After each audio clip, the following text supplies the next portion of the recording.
મારી પાસે જ્યાં સુધી માં છે ત્યાં સુધી હું સમૃદ્ધ છું, બાકી માં નથી તો કાંઈ નથી આપણે. ઓહો, બહુ મોટી વાત. મારી મૂડી, મારી મિલકત મારી માં છે. કારણ કે એકમાત્ર સંબંધ એવો છે માં કે જેને દુનિયામાં તમારી પાસેથી પ્રેમ સિવાય કાંઈ જોતું નથી, એ માં છે. બાકી તમારી પાસે સમૃદ્ધિ હશે તો તમને તમારા દીકરા થવા તૈયાર થશે, તમારા બાપ થવા તૈયાર થશે, તમારા ભાઈ થવા તૈયાર થશે.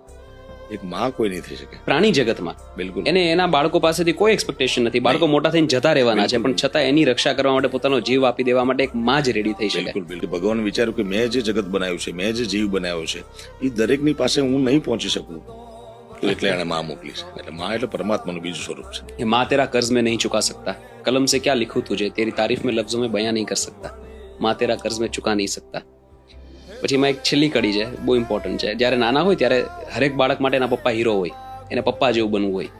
તો બड़े शौक से बचपन में मैं पापा जैसा बनना चाहता था. जब होश संभाला तब पता चला कि तेरे जैसा तो मैं बन भी नहीं सकता. હું ગમે એટલું કરું તારી જેવું તો નહીં જ બની શકું. માँ तेरा कर्ज में चुका नहीं सकता.